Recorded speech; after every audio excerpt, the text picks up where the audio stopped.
Bonjour, on se retrouve aujourd'hui pour le sixième chapitre du livre Sois fort et courageux quand les faibles deviennent fiables. Et ce titre de chapitre m'a valu quelques séances de rire et de questionnement autour de la table de vente puisqu'il s'intitule L'homme fait le ménage. Alors je veux clarifier, je veux expliquer en quoi l'homme qui est fort et courageux fait le ménage. Avant de régner, il faut nettoyer. Je m'explique. J'aimerais regarder à à à ces deux éléments, ces 2 façons de considérer, la question du nettoyage. La pureté intérieure et la discipline spirituelle. Ces 2 notions, en fait, sont souvent encombrées par des pensées, des habitudes et des influences qui nous empêchent de respirer spirituellement. Et donc faire le ménage ne désigne pas ici un simple effort moral, il ne parle pas nécessairement de prendre un balai, même si je peux que t'encourager à le faire, balai, aspirateur ou que sais-je, mais c'est choisir de faire une œuvre spirituelle profonde, permettre à Dieu de venir restaurer l'ordre dans notre vie, participer à mettre de l'ordre dans notre vie en faisant des choix difficiles, courageux, à purifier ce qui est souillé et redonner au cœur sa vocation première, à savoir d'être le temple du Saint-Esprit. Le temple, c'est la première pensée que j'aimerais développer dans ce passage. Le temple, c'est l'endroit où l'Esprit de Dieu est supposé habiter et c'est une ce temple ça me parle en fait du cœur de l'homme. C'est le cœur de l'homme et le temple qui est supposé accueillir l'Esprit de Dieu. Connais-tu ce passage où Jésus va chasser les marchands du temple? On le trouve dans l'Évangile de Jean chapitre 2 versets 13 à 17. En fait, le temple, c'était à ce moment-là, au sens littéral, le lieu sacré de la présence divine. Et il était devenu un espace de commerce, de bruit, de confusion. Et l'endroit où Jésus a chassé les marchands, en fait, il s'est fâché parce que les marchands étaient un endroit qui n'était pas pour eux, qui était réservé, ce qu'on appelle aux gentils, les gens qui ne connaissaient pas Dieu et qui avaient une chance dans ces moments-là de s'approcher de lui et de le connaître. Et on y avait fait à cet endroit-là une place pour faire du business. Et quand Jésus va entrer, il va renverser les tables, il va chasser les vendeurs, en fait, il veut qu'ils se mettent ailleurs. Et il va dire ceci: «Ma maison sera appelée une maison de prière». Ce temple, aujourd'hui, c'est notre cœur, ce lieu sacré, créé pour la présence de Dieu. Et il peut lui aussi devenir une forme de marché intérieur, où s'accumulent toutes sortes de business, toutes sortes de négociations, de tractations, de distractions, de compromis, de désirs charnels, où on vit une forme finalement de relation idolâtre avec les choses et on essaie de mélanger Dieu et notre propre idolâtrie. Dieu ne veut pas partager ce lieu avec ce qui peut être profane. Faire les ménages, c'est donc accepter que Jésus entre avec autorité dans notre cœur, dans notre vie, pour remettre les choses en ordre et ne pas lutter, ne pas se battre avec ça. C'est un acte de courage spirituel. Laisser Christ renverser les tables de nos cœurs, les tables intérieures, celles de l'orgueil, du mensonge, de la convoitise ou du ressentiment. Si Dieu te bouscule, c'est qu'il t'aime assez pour ne pas te laisser vivre dans le désordre. La deuxième pensée de ce chapitre, c'est la tolérance du désordre spirituel. Beaucoup d'hommes s'habituent au désordre intérieur. Ils vivent avec leurs marchands du temple à eux. Une colère jamais traitée, une dépendance secrète, une blessure enfouie, une compromission tolérée. Et peu à peu, ces choses s'installent, prennent de la place, se développent et volent la paix. Et l'homme finit par croire que c'est normal. Mais Dieu ne s'accommode jamais du désordre. Il est saint, il est 3 fois saint. Et là où il règne, tout retrouve sa place et tout redevient saint. Le problème n'est pas que des choses entrent dans le temple. Nous sommes humains, faillibles, mais le problème c'est que nous les laissions y rester. Ce que tu tolères finit par te gouverner. Faire le ménage, c'est donc arrêter de cohabiter avec ce que Dieu veut chasser.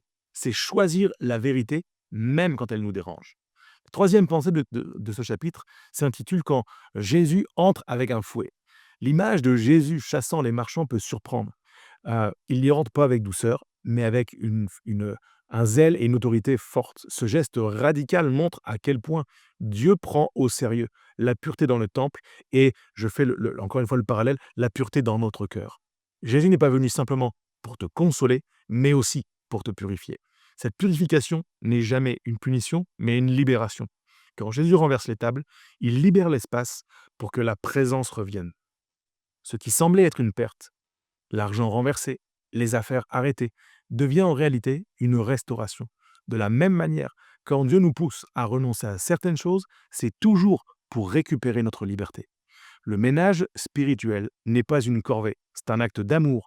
Il prépare le terrain de la bénédiction. Dieu ne bénira jamais un désordre qu'il n'a pas ordonné. Le quatrième point de ce chapitre, c'est l'ordre divin. C'est un cœur finalement qui a trois dimensions. Euh, le cœur de l'homme est comme un temple à trois espaces. L'image de celui de Jérusalem. Il y a à la fois, premièrement, le parvis, qui est la partie visible, ce que les autres voient, nos attitudes, nos paroles, nos actions. Il y a le lieu saint, la vie intérieure, nos pensées, nos émotions, nos intentions. Et il y a, troisièmement, le lieu très saint, le cœur spirituel, le centre intime où réside la présence de Dieu. Faire le ménage, c'est commencer à remettre de l'ordre dans ces trois espaces. C'est arrêter de soigner seulement l'extérieur, le parvis, le- les apparences, alors que le désordre règne à l'intérieur. Et beaucoup d'hommes ont des parvis impeccables, mais des lieux saints encombrés. Et la vraie transformation ne vient pas du dehors, mais vient du dedans. Quand Dieu restaure le lieu très saint, le cœur spirituel, le reste va suivre, en fait. Donc, je veux absolument traiter, je vais faire le ménage dans ces trois sphères, dans ces trois domaines, en considérant que ça doit partir de l'intérieur vers l'extérieur. Cinquième pensée dans ce chapitre, le ménage de l'esprit ou comment purifier les pensées. Le premier domaine où Dieu veut faire le ménage, ce sont nos pensées. Tu sais, ces pensées négatives, impures, fatalistes, qui tournent sans fin et épuisent notre paix intérieure. Faire le ménage dans sa tête, c'est refuser les mensonges de l'ennemi. Du type, tu n'y arriveras jamais, tu es comme ton père, Dieu t'a oublié. Ces phrases deviennent les tables du marché où s'échangent de fausses vérités. On les renverse. Comment? Par la parole de Dieu. Paul nous invite à prier pour le renouvellement de l'intelligence et de nos pensées dans son épître aux Romains au chapitre 12. Le ménage commence donc par la parole, qui agit comme une espèce de savon hyper puissant spirituel, qui vient nettoyer, éclairer et corriger. Sixième pensée de ce chapitre, le ménage du cœur, ou comment guérir des blessures. Un autre espace à purifier, c'est le cœur émotionnel. Beaucoup d'hommes portent des blessures non réglées. Trahison, rejet, humiliation, échec. Ces blessures deviennent des filtres qui déforment la manière de voir Dieu et les autres. Faire le ménage du cœur, c'est accepter de pardonner et de laisser partir le passé. Le pardon n'efface pas le passé, il te libère de son pouvoir. Dieu ne veut pas remplir un cœur plein de rancune. Il ne peut habiter qu'un espace purifié par sa grâce. Et ce nettoyage n'est pas instantané. Il se fait parfois à travers des larmes, des prières, des rencontres de vérité. Il se fait un jour à la fois et il se fait de manière constante jusqu'à la fin. Mais à la fin, le résultat est toujours le même. C'est la paix qui surpasse toute intelligence. Le septième point de ce chapitre, c'est le ménage des habitudes. Le principe de la discipline et de la cohérence. Faire le ménage, c'est aussi reprendre le contrôle de ses habitudes. Un homme fort ne se laisse pas dominer par ce qui devait lui servir. Il choisit la cohérence. Cela peut concerner la gestion du temps, la sexualité, la consommation, que ce soit l'écran, nourriture ou argent, les relations et la parole. On ne parle pas ici d'un perfectionnisme religieux, mais d'un style de vie sanctifié, aligné sur la volonté de Dieu.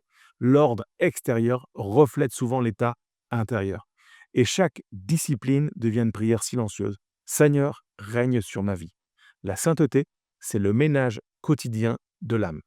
Et ça nous amène à ce dernier point qui est le résultat de la paix retrouvée. Quand le temple est nettoyé, la présence revient. Le but du ménage n'est pas la perfection morale, mais le retour à la présence de Dieu dans chaque espace de ce qui fait notre vie, dans chaque sphère qui fait notre vie. Et cette présence, elle change tout.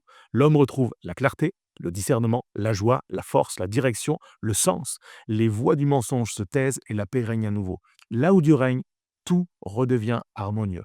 C'est pourquoi faire le ménage n'est pas un acte ponctuel, mais un rythme de vie, c'est un acte de vie du quotidien. Un homme fiable ne se laisse pas purifier ponctuellement, mais il choisit la purification régulièrement, comme dans le temple où on veut que les choses soient entretenues. On choisit de venir chaque jour dans la présence de Dieu et de prier, Seigneur, purifie mon cœur, sonde-moi, ô Dieu, connais mon cœur, regarde si je suis sur une mauvaise voie et conduis-moi sur la voie de l'éternité. La suite, tu la retrouves dans Sois fort et courageux et c'est dispo sur le site jérémypoulet.com.